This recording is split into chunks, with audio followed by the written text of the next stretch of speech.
সুপ্রিয় ভিউয়ার্স, আন্তর্জাতিক সংবাদে সবাইকে স্বাগত। প্রথমে জানিয়ে দিব সংবাদ শিরোনাম, এরপর বিস্তারিত। ইরানের বিভিন্ন শহরে বিকট বিস্ফোরণের শব্দ।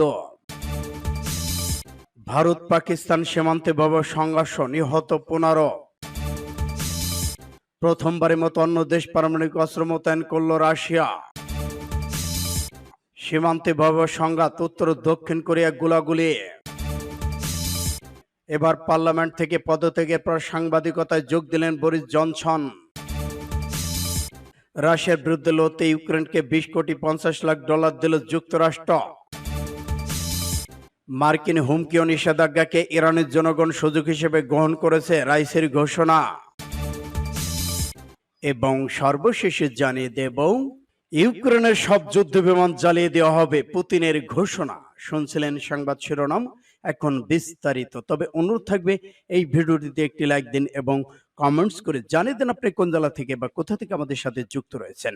এবং সবার আগে সর্বশেষ গুরুত্বপূর্ণ আপডেট সংবাদ পেতে চ্যানেলটি সাবস্ক্রাইব করে আমাদের সঙ্গে থাকুন। ধন্যবাদ।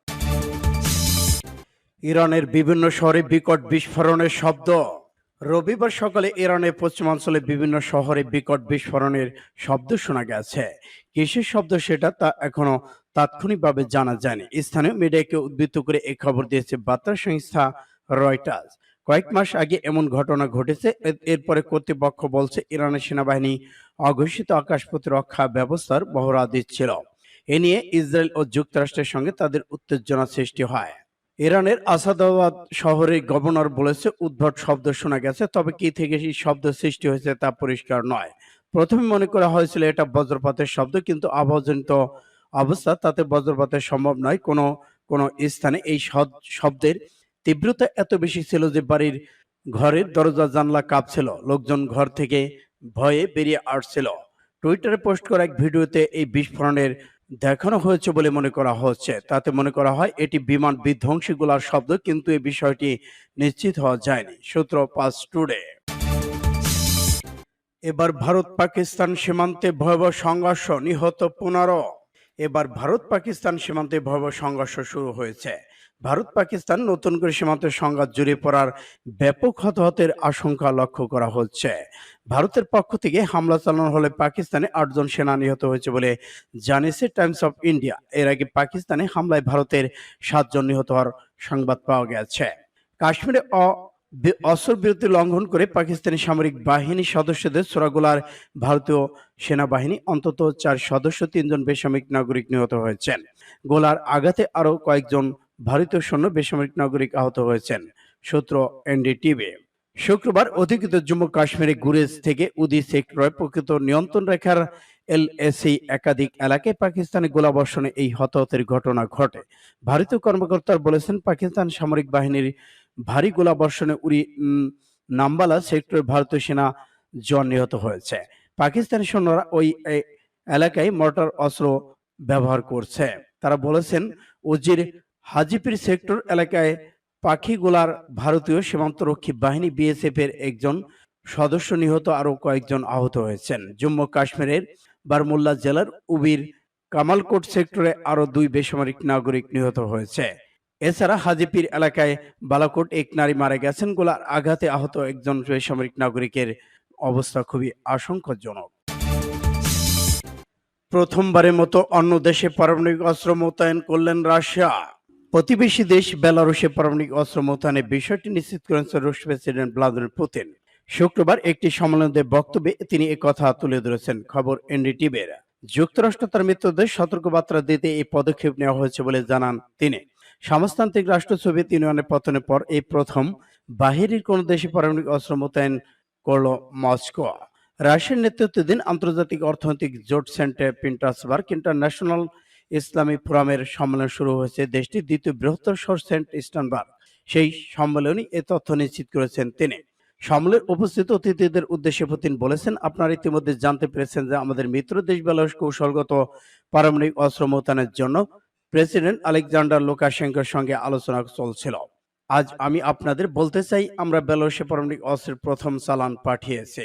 প্রসঙ্গত ইউক্রেন রাশিয়ার মধ্যে পাল্টাপাল্টি হামলা যখন তুঙ্গে তখন সেই সময় বেলারুশে কৌশলগত পারমাণবিক অস্ত্র মোতায়েনের খবর পাওয়া গেল। আগের দিন বৃহস্পতিবার রাশিয়ার রাষ্ট্রায়ত্ত একটি টেলিভিশন চ্যানেলকে দেওয়া সাক্ষাৎকারে বেলারুশের প্রেসিডেন্ট আলেকজান্ডার লুকাশেঙ্কো জানিয়েছিলেন, রাশিয়া যেসব পারমাণবিক অস্ত্র মোতায়েন করার ঘোষণা দিয়েছিল সেগুলো ইতিমধ্যে আসতে শুরু করেছে। সূত্র ইন্ডিয়া টুডে। সীমান্তে সংঘাত, উত্তর আর দক্ষিণ কোরিয়ার মধ্যে ভয়াবহ গোলাগুলি। উত্তর এবং দক্ষিণ কোরিয়ার সীমান্তবর্তী অস্ত্রমুক্ত এলাকায় দুই দেশের মধ্যে গুলো বিনিময় হয়েছে। সেউলের সামরিক কর্মকর্তারা বলেছেন, চিত্তরণ শহরের কাছে সীমান্ত উত্তর কোরিয়ার দিক থেকে আসা গুলি দক্ষিণ কোরিয়ার সেনা চৌকিতে আঘাত হানে। এর জবাবে দক্ষিণ কোরিয়া পাল্টা গুলি চালায়। তবে এই ঘটনায় দুপক্ষের মধ্যে কেউ হতাহত হয়নি বলে জানা গেছে। উত্তর ও দক্ষিণ কোরিয়ার মধ্যবর্তী সীমান্তটি বিশ্বের সবচেয়ে বেশি সামরিক প্রস্তুতি রয়েছে এবং সেখানে এই ধরনের গুলি বিনিময় ঘটনা বেশ বিরল। সর্বশেষ এরকম গুলি বিনিময় ঘটেছিল 2017 সালে। তবে উত্তর কোরিয়া হঠাৎ করেই কেন এই হামলা চালিয়েছে তার কারণ তাৎক্ষণিকভাবে জানা যায়নি। এদিকে দক্ষিণ কোরিয়ার সামরিক কর্মকর্তারা বলেছেন, উত্তর কোরিয়ার সীমান্তে সৈন্য সংখ্যা বৃদ্ধি করছে এমন কোনো লক্ষণ দেখা যাচ্ছে না। 16 থেকে বিবিসি সংবাদদাতা লরা বেকার জানাচ্ছেন, যে সময় এই গোলাগুলি ঘটনা ঘটলো সে লক্ষ্যকে লক্ষ্য করার মতো। প্রায় 21 দিন পর্দায় অন্তরালে থাকার পর উত্তর কোরিয়া এবং দক্ষিণ কোরিয়া বারবার গোলাগুলি মুখে এলো। পার্লামেন্ট থেকে পদত্যাগের পর সাংবাদিকতায় যোগ দিলেন বরিস জনসন। পার্লামেন্ট থেকে পদত্যাগের পর সাংবাদিকতায় যোগ দিয়েছেন সাবেক ব্রিটিশ প্রধানমন্ত্রী বরিস জনসন। দেশটির অন্যতম গণমাধ্যম ডেইলি মেইলের কলামিস্ট হিসেবে নিয়োগ পেয়েছেন তিনি। খবর বিবিসিরা। ব্যবসা বিষয়ে সবচেয়ে বুদ্ধিমান, মৌলিক এবং খ্যাতিমান লেখকদের একজন বরিস। আজ শনিবার বিকেল 5টার দিকে তার দুর্দান্ত অভিষেক অবতারণা হবে, যেখানে থাকছে চমক। এখান থেকে প্রতি শনিবার তার কলাম প্রকাশিত হবে ডেইলি মেইলে। ব্রিটেনের সবচেয়ে সমালোচিত প্রধানমন্ত্রীদের একজন বরিস জনসন। গত 9 জুন একে বিবৃতি দিয়ে পার্লামেন্ট থেকে পদত্যাগের ঘোষণা দেন জনসন। এর আগে পার্টি গেট কেলেঙ্কারির কারণে গেল বছর প্রধানমন্ত্রিত্ব ছাড়তে হয়েছিল তাকে। জনসনের ক্যারিয়ার শুরু হয়েছিল সাংবাদিকতা দিয়ে। টাইমস পত্রিকা থেকে বহিষ্কারও করেছিল ডেইলি টেলিগ্রামের। ব্রাসেলসের সংবাদদাতা হিসেবে কাজ করতে গিয়ে তিনি ইউরোপীয় ইউনিয়নের তীব্র সমালোচক হিসেবে পরিচিত হন। সূত্র এটিএম। রাশিয়ার বিরুদ্ধে লড়তে ইউক্রেনকে 20,50,00,000 দিল যুক্তরাষ্ট্র। রাশিয়ার আগ্রাসনের বিরুদ্ধে লড়াইয়ের জন্য ইউক্রেনকে খাদ্যপানি অন্যান্য প্রয়োজনীয় ঘাটতি পূরণের সহায়তা করতে আরও 20,50,00,000 মানবিক সহায়তার ঘোষণা করেছে যুক্তরাষ্ট্র। শুক্রবার মার্কিন পররাষ্ট্রমন্ত্রী অ্যান্টনি ব্লিংকেন এক বিবৃতিতে বলেছেন, এই সহায়তা এই অঞ্চলের অংশীদার এনজিও গুলোর মাধ্যমে বিতরণ করা হবে। এর উদ্দেশ্য ছিল সংঘর্ষের শিকার ব্যক্তিদের পরিবারের সদস্যদের সাথে যারা বিচ্ছিন্ন হয়ে পড়েছেন তাদের যোগাযোগ বজায় রাখতে সহায়তা করা।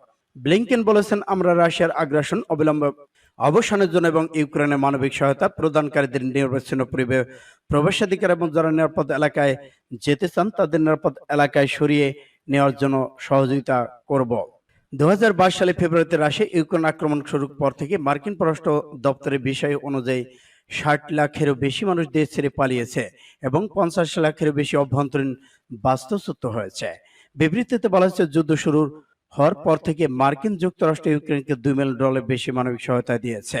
এছাড়া ইউক্রেন পূর্ব দক্ষিণ কিছু অংশে দখলদার রুশ বাহিনীর বিরুদ্ধে প্রতিরক্ষা শক্তিশালী করতে ইউক্রেনকে প্রায় $40 বিলিয়ন সহায়তা দিয়েছে। মার্কিন হুমকি নিষেধাজ্ঞাকে ইরানের জনগণ সুযোগ হিসেবে গ্রহণ করেছে বললেন রাইসি। ইসলামী প্রজাতন্ত্র ইরানের প্রেসিডেন্ট সাইদ ইব্রাহিম রাইসি বলেছেন, তার দেশের জনগণ মার্কিন হুমকি নিষেধাজ্ঞাকে সুযোগ হিসেবে গ্রহণ করেছে। লাতিন আমেরিকার দেশ নিকারাগুয়া সফরে পৌঁছে তিনি একথা বলেছেন। গতকাল স্থানীয় সময় সন্ধ্যা ভেনেজুয়েলা থেকে প্রেসিডেন্ট রাইসি নিকারাগুয়া পৌঁছান। সেখানে তাকে দেশটির প্রেসিডেন্ট ড্যানিয়েল ওর্তেগা আনুষ্ঠানিকভাবে অভ্যর্থনা জানান। বর্তমান president Ebrahim Raisi Latin America সফরে রয়েছেন। সফরের দ্বিতীয় দেশ হিসেবে তিনি নিকারাগুয়া পৌঁছেছেন। তিনি আরো বলেছেন, আমেরিকার হুমকি নিষেধাজ্ঞার মাধ্যমে আমাদের দেশের জনগণকে থামিয়ে দিতে চেয়েছিল, কিন্তু তারা শুধু হুমকি প্রতিরোধ করেনি, বরং তারা হুমকি এবং নিষেধাজ্ঞাকে উন্নতির সুযোগ হিসেবে গ্রহণ করেছে। তিনি বলেছেন, নিকারাগুয়া জনগণ এবং বলদর্পী শক্তি বাড়তি দাবি প্রতিরোধ করে বিজয়ের দিকে এগিয়ে গেছে। প্রেসিডেন্ট রাইসি বলেছেন, তার দেশ এবং নিকারাগুয়ার জনগণ একইভাবে স্বাধীনতা, মুক্তি এবং ন্যায় বিচার প্রত্যাশী। তিনি পশ্চিমা দেশগুলো, বিশেষ আমেরিকা, গণতন্ত্র এবং মানবাধিকার দাবিতে মিথ্যা বলে প্রত্যাখ্যান করে সেই সব দেশের প্রতি সম্মান দেখানোর আহ্বান জানান যেসব দেশ জনগণের ভোটের মাধ্যমে সরকার গঠন করে পরিচালিত হচ্ছে। প্রেসিডেন্ট রাইসি বলেছেন, আমেরিকা এসব দেশকে সম্মান দেখানোর পরিবর্তে তাদের বিরুদ্ধে নানা ধরনের হুমকি, শাস্তিমূলক ব্যবস্থা নেওয়ার চেষ্টা করছে। সূত্র পাঁচ টুডে SIB। ইউক্রেনে সব যুদ্ধ বিমান জ্বালিয়ে দেওয়া হবে, পুতিনের ঘোষণা। এবার বেলারুশে পারমাণবিক অস্ত্র মোতায়েনের বিষয়টি নিশ্চিত করলেন রুশ প্রেসিডেন্ট ভ্লাদিমির পুতিন। পুতিন বলেন, পশ্চিমাদের অস্ত্র সহযোগিতা নিয়ে বেশি দিন যুদ্ধ করতে পারবে না ইউক্রেন। নিশ্চিত থাকুন, জ্বালিয়ে দেওয়া হবে তাদের সব যুদ্ধ বিমান। খবর BBC-র। শুক্রবার সেন্ট পিটার্সবার্গে আন্তর্জাতিক অর্থনৈতিক ফোরামের এসব কথা তুলে ধরেন পুতিন। পুতিন হুঙ্কার দিয়ে বলেন, পশ্চিমাদের সব যুদ্ধ বিমান জ্বালিয়ে দেওয়া হবে। রুশ প্রেসিডেন্ট জানান, শত্রুদের সতর্ক করতে বেলারুশে পারমাণবিক অস্ত্র মোতায়েন পদক্ষেপ নিয়েছেন মস্কো। পরিকল্পনা অনুযায়ী গ্রীষ্মের মধ্যে বেলারুশের নিউক্লিয়াস ওয়ারহেড মোতায়েন কাজ শেষ হবে বলে জানান তিনি। এই সময় পারমাণবিক অস্ত্র প্রসঙ্গে পুতিন বলেছেন, আমরা সমগ্র পৃথিবীকে জানিয়ে দিতে চাই, শুধুমাত্র রুশ ভূখণ্ড হুমকি পড়লেই এসব পারমাণবিক অস্ত্র ব্যবহার করা হবে। ইউক্রেনের পাল্টা অভিযানের বিষয়টি উল্লেখ করে পুতিন বলেছেন, আপনার মনে রাখবেন, ওদের সাফল্যের কোনো সম্ভাবনা নেই। পশ্চিমা সহায়তা নিয়ে বেশি দিন টিকতে পারবে না কিয়েভের সেনারা। এ সময় মিত্রদের থেকে পাওনা ইউক্রেনের এসব 16 যুদ্ধবিমান জ্বালিয়ে দেওয়া হবে বলে তিনি হুঙ্কার দিয়েছেন। সূত্র পাঁচ টুডে।